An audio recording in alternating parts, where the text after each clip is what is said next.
Happy new year వచ్చేసింది జోరుగా, hearty welcome చెప్పేద్దామా హాయిగా.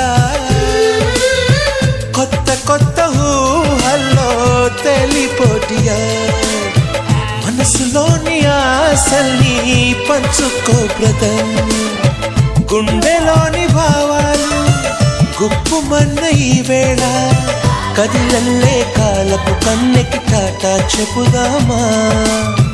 జనవరితో అడుగులు వేస్తూ ముందుకి పోదామా.